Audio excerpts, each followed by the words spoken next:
আমরা স্বল্পমেয়াদী, মধ্যমেয়াদী, দীর্ঘমেয়াদী অনেকগুলো আমাদের পরিকল্পনার কথা বলেছিলাম। মেঘনা ব্রিজ আমাদের অগ্রাধিকার।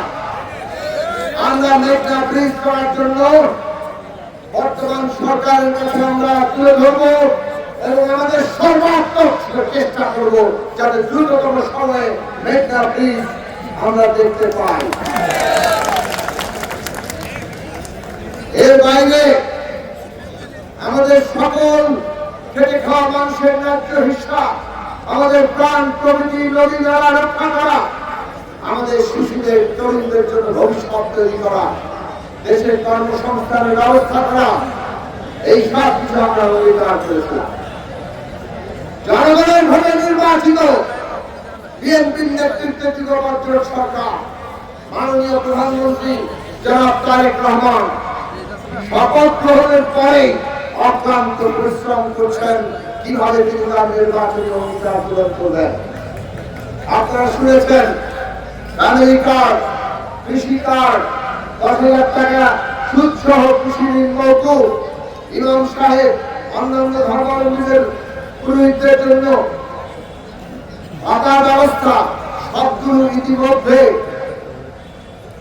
এত দ্রুত কাজের মধ্যে তারা সরকার ঢুকছেন যে পাইলট আকারে প্রত্যেকটি বাস্তবায়ন দ্রুততম সময়ের মধ্যে শুরু হচ্ছে। এই যে আজকে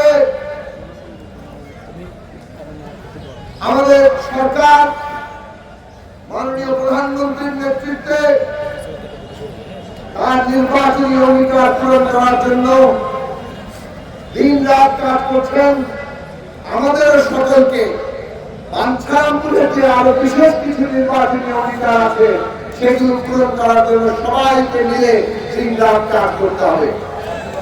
মনে রাখবেন, আপনারা আমাকে দায়িত্ব দিচ্ছেন যে একা কেউ কোনো কিছু করতে পারে না। সমস্ত মানুষের জনগণের অংশগ্রহণের ভিত্তিতে যখন একটা কাজ হয় সেই কাজটাই সফলভাবে সম্পন্ন হয়।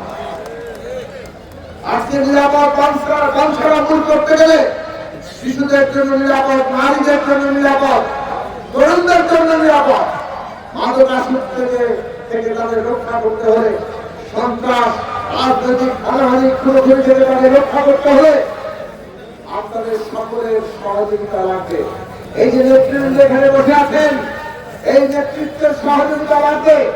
সামাজিক ভাবে আমাদেরকে এমন একটা জায়গায় পৌঁছাতে হবে, বাঞ্ছারামপুরে আমরা শিশু খাদ্যে কোনো বিষক্রিয়া গ্রহণ করবো না। বাঞ্ছারামপুরে আমরা কোনো মাদকের তৎপরতা গ্রহণ করবো না। বাঞ্ছারামপুরে আমরা রাজনৈতিক খুনোখুনি গ্রহণ করবো না। বাঞ্ছারামপুরে আমরা একটাও নারী ধর্ষণ সহ্য করবো না।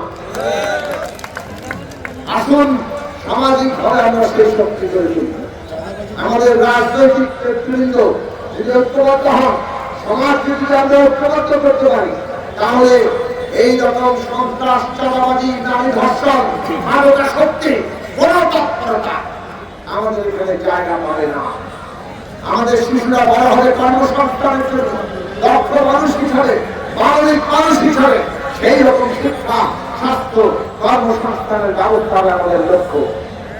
বর্তমান সরকার মাননীয় প্রধানমন্ত্রী জনাব তারেক রহমানের নেতৃত্বে সেই কাজ করছেন এবং সেই কাজকে এগিয়ে নিয়ে যেতে হলে আমাদেরকে ঐক্যবদ্ধভাবে সেই চেষ্টা করতে হবে। আমরা আপনাদেরকে একটা কথা বলতে পারি, বিএনপি, গণসংহতি আন্দোলন সহ আমাদের যুগপৎ জোট আমরা নির্বাচন একসাথে লড়াই করেছি। আপনারা একসাথে কাজ করে মাত্রা মার্কাকে বিজয়ী করেছেন। কাজেই মাত্রা মার্কা এখন বাঞ্ছারামপুরবাসীর মার্কা এবং বিএনপি, গণসংহতি সহ আমরা একসাথে মিলে বাঞ্ছারামপুর গড়ে তুলব। আমরা কিভাবে ঐক্যবদ্ধ থাকতে পারি, আমরা কিভাবে একটা এমন রাজনৈতিক নেতৃত্ব তৈরি করতে পারি যারা জনগণের কাছে এমন শক্তি নিয়ে হাজির থাকবে যে কোনো অপশক্তি আর মাথা খাড়া দিয়ে উঠতে পারবে না।